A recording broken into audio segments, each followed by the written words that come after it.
تو یاد رکھیں کہ قربانی کے جب 3 دن آئیں تو ہر گھر کا فرد، اور یہ بہت بہتر ہے کہ ابھی سے آپ دیکھ لیں تو بہت اچھی بات ہے۔ ویسے تو فقہا نے لکھا ہے کہ قربانی کے 3 دنوں میں جس میں یہ شرائط پائی جائیں گی اس پہ قربانی واجب ہوگی، تو آپ چاہیں تو اس وقت دیکھ لیں، اور اگر چاہیں تو ابھی دیکھ لیں، اگر ہے تو آپ جانور لے آئیں، بہت بہتر ہے، اور قربانی کر لیجئے گا۔ اس میں پہلی شرط ہے مسلمان ہونا، کافر پر کوئی قربانی واجب نہیں ہوتی۔ دوسرا ہے عاقل ہونا، پاگل مجنون کے اوپر کوئی شرعی احکام اس کی طرف متوجہ نہیں ہوتے ہیں۔ تیسرا ہے بالغ ہونا، نابالغ پر کوئی چیز واجب یا فرض نہیں ہوتی ہے۔ چوتھا ہے اس کا مقیم ہونا، یعنی غیر مسافر ہونا، یہ ضروری ہے، مسافر پر قربانی واجب نہیں ہوتی ہے۔ اور لاسٹ ہے کہ اس شخص کا مالک نصاب ہونا۔ اب مالک نصاب میں فقہا نے بعض نے ضرور لکھا ہے کہ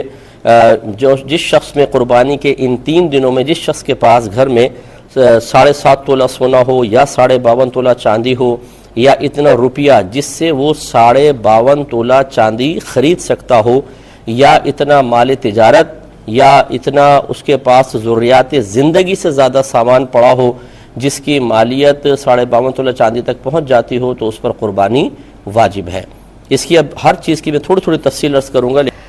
تو آپ خدمت میں ذکر کر رہے تھے کہ وہ شخص مالک نصاب ہو، اور مالک نصاب کا یہاں پر شرعی تصور ایک یہی ہے جو فقہا نے محتاط فقہا نے لکھا ہے کہ وہ اتنے مال کا بس مالک ہو کہ جس کی مالیت 52.5 تولہ چاندی تک پہنچ جائے۔ لہٰذا ان محتاط علماء کے نزدیک اگر کسی کے پاس 1 تولہ سونا ہو جو یقیناً 52.5 تولہ چاندی کی قیمت سے زائد ہوتا ہے، تو اس پر بھی قربانی واجب ہوگی۔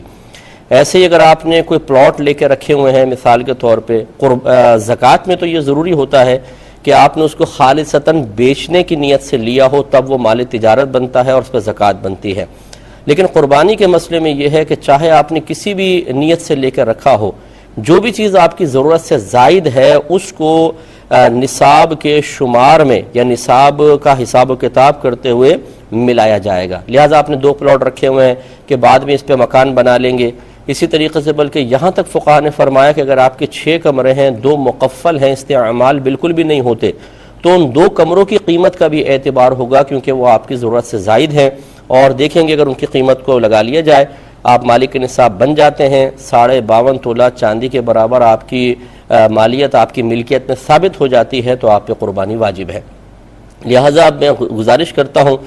گھر کا ہر فرد ایک قلم اور ایک ڈائری لے کر بیٹھے اور اپنا حساب خود کر لے، میرے پاس کتنا سونا ہے، کتنی چاندی ہے، کتنا کیش ہے، کتنا مال تجارت ہے، اور گھر میں ضروریات زندگی سے زائد میری ملکیت میں کتنا مال ہے وہ لکھ لیں۔ اسی طرح اگر آپ نے کسی کو قرض دیا ہوا ہے تو وہ قرض بھی اس میں شمار ہوگا، اور پھر آپ اس کا ٹوٹل نکال لیں۔ ہاں، اب اگر آپ نے کسی کو قرض دینا ہے مثال کے طور پر، اور فوری ایک تو قرض ایسا ہوتا ہے میعادی ہوتا ہے، 1 سال کے اندر فکس ہے کہ 1 سال بعد ہی دینا ہوگا، یا جیسے انسٹالمنٹس وغیرہ آپ دیتے ہیں، یا پھر BC وغیرہ آپ نے ڈالی ہوئی ہے اور آپ کو دینی ہے، تو آپ نے وہ BC جو اس ماہ دینی ہے وہ اس میں سے مائنس کر لیں، یا اس ماہ کوئی انسٹالمنٹ وغیرہ دینی ہے آپ کے پلاٹ کی یا فلیٹ کی، وہ بھی اس میں سے مائنس کر سکتے ہیں۔ یا ایسا قرضہ جو میعادی نہیں ہوتا، کسی نے آپ کو دیا ہوا کہتا ہے کہ جب آپ کے پاس ہوں مجھے دے دیجیے گا، تو اس قرض کو چونکہ وہ جس وقت چاہے مطالبہ کر سکتا ہے، اس قسم کے جو قرضے ہوں انہیں بھی اس میں سے مائنس کر دیں۔ اس کے بعد اگر آپ کے پاس پھر بھی نصاب باقی بچتا ہے تو پھر آپ کو قربانی کرنا واجب ہوگا۔ تو اس طرح جب ہر شخص اپنا اپنا حساب و کتاب کرے گا تو آپ یہ دیکھیں گے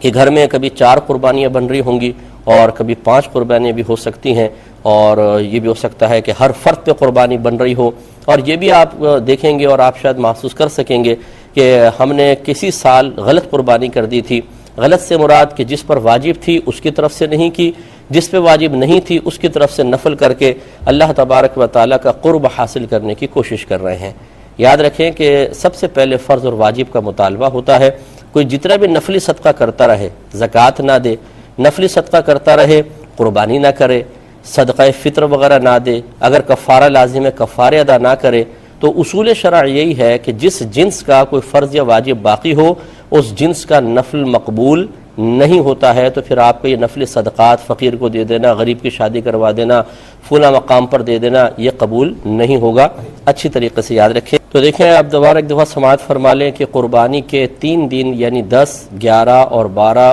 ذوالحجہ میں گھر کا ہر فرد اپنے اندر یہ شرائط تلاش کر لے، وہ مسلمان ہے، عاقل ہے، بالغ ہے، اور کم از کم اتنے سونے یا اتنی چاندی یا اتنے کیش یا اتنے مال تجارت یا ضروریات زندگی سے زائد اتنے سامان کا مالک ہے کہ جس کی مالیت 52.5 تولہ چاندی تک پہنچ جاتی ہو، اور اس پہ اتنا قرض بھی نہ ہو کہ اگر اس قرض کو مائنس کر دیں تو پھر یہ نصاب باقی نہ رہے، اس پہ قربانی لازم ہے۔ پھر اس میں ایک مقیم کی شرط میں نے آپ کو بتائی تھی کہ وہ مسافر نہ ہو۔ مسافر وہ شخص ہوتا ہے کہ جو اپنے شہر کی حدود سے باہر نکلا اس ارادے کے ساتھ کہ کم از کم 92 کلومیٹرز دور جاؤں گا، یہ مسافر ہو جائے گا۔ اب یہ اس وقت تک مسافر ہے جب تک یہ چلتا رہے گا، کسی شہر میں پہنچتا نہیں ہے۔ کسی شہر میں پہنچنے کے بعد یہ دیکھیں گے کہ وہ اس کا وطن اصلی ہے یا نہیں ہے۔ وطن اصلی کہتے ہیں کہ ایسا کوئی شہر جہاں پہ آپ کی پیدائش ہوئی ہو، وہ آپ کا آبائی گھر ہے یا آبائی گاؤں ہے، اس میں تو ایک دن کے لیے بھی آپ جائیں گے تو آپ مقیم ہو جائیں گے، مسافر نہیں رہیں گے۔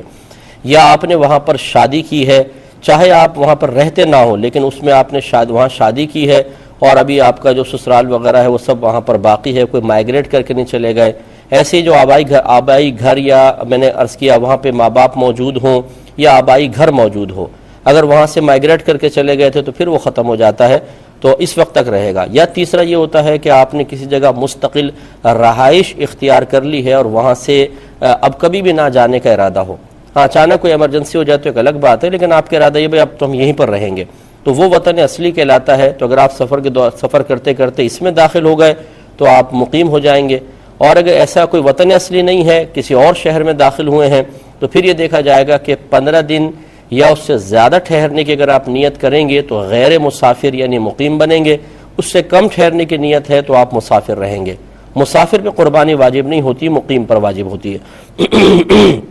جو ہمارے بہن بھائی حج کے لیے تشریف لے جائیں گے وہ اچھی طرح یاد رکھیں کہ حج کی 3 قسمیں ہوتی ہیں۔ ایک حج قران ہوتی ہے جس میں عمرے اور حج کا ایک ساتھ احرام باندھا جاتا ہے، یعنی دونوں کی نیت ایک ساتھ کی جاتی ہے۔ اس میں جا کر جب آپ عمرہ کر لیں گے تو پھر آپ احرام نہیں اتاریں گے بلکہ احرام کی پابندیاں باقی رہتی ہیں۔ دوسرا ہوتا ہے حج تمتع، جو اکثر ہندوستان پاکستان کے لوگ کرتے ہیں کہ آپ جاتے ہیں عمرہ کرتے ہیں اور صرف عمرے کی نیت سے آپ جاتے ہیں، عمرہ کرنے کے بعد احرام اتار دیتے ہیں اور 8 ذوالحجہ کو پھر دوبارہ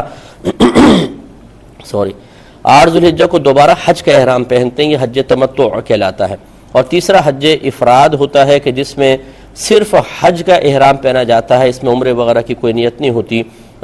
تو یہ تیسرا حج افراد ہے۔ یاد رکھیں جو حج قران کرتا ہے یا حج تمتع، ان پر حج کے شکرانے کے طور پر قربانی واجب ہوتی ہے، اس کا عید الاضحیٰ والی قربانی سے کوئی تعلق نہیں ہے۔ ہاں جو حج افراد کرنے والا ہے وہ اگر یہ قربانی کرنا چاہے تو ٹھیک، ورنہ اس کے لیے مستحب ہے، نہ بھی کرے تو گناہگار نہیں ہوگا۔ تو ایک تو یہ ذہن میں رکھیں۔ دوسری بات یہ ہے کہ اب جیسے آپ وہاں پہ مطلب مکے میں ہیں،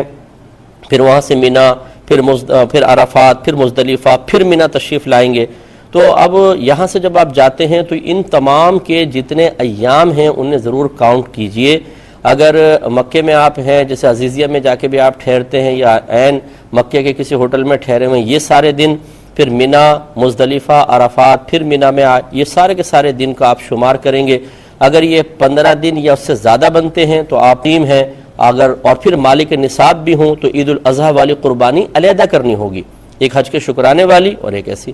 اور اگر کوئی ان تمام دنوں کو شمار کرے تو 13 بنتے ہیں، 12 بنتے ہیں، 14 بنتے ہیں، 15 نہ بنے تو بس حج کے شکرانے والی قربانی اگر واجب ہے تو وہ کرنی ہوگی، باقی عید الاضحیٰ والی واجب نہیں ہوگی۔ دوسری بات یہ ہے کہ اگر آپ وہاں پر گئے، مثال کے طور پہ آپ نے ایام کو شمار کیا اور پتہ چلا کہ آپ 15 دن سے زیادہ یہاں پر ٹھہریں گے، یعنی مکے اور مینا وغیرہ کے تمام ایام ملا کر 15 دن یا اس سے زیادہ دن بن رہے ہیں اور باقی شرائط بھی آپ میں ہیں اور قربانی عید الاضحیٰ والی واجب ہو گئی ہے، تو ضروری نہیں ہے کہ آپ وہاں پر کریں، بلکہ آپ پاکستان میں، ہندوستان میں کسی کو وکیل بنا سکتے ہیں کہ بھئی یہاں بالکل، کیونکہ وہاں قربانی تھوڑی مہنگی پڑے گی اور یہاں کافی سستی ہوتی ہے، تو آپ یہ کوئی مطلب گناہ کی صورت بھی نہیں ہے کہ وہاں نہیں کر رہے یہاں کر رہے ہیں، جو حج کے شکرانے والی ہے وہ تو وہیں پہ کرنی ہوگی اور حدود حرم میں جانور ذبح کرنا ہوتا ہے، لیکن عید الاضحیٰ والی اگر آپ پر واجب ہو رہی ہے تو وہاں کرنا لازم نہیں، آپ یہاں پر کسی کو اپنا وکیل بنا سکتے ہیں۔ انشاءاللہ نیکسٹ جو ہمارا سیٹرڈے کو پروگرام آئے گا، پھر سنڈے کو بھی انشاءاللہ اس میں بھی میں قربانی کے جو مسائل جتنے ہو سکے آپ کی خدمت میں ذکر کروں گا۔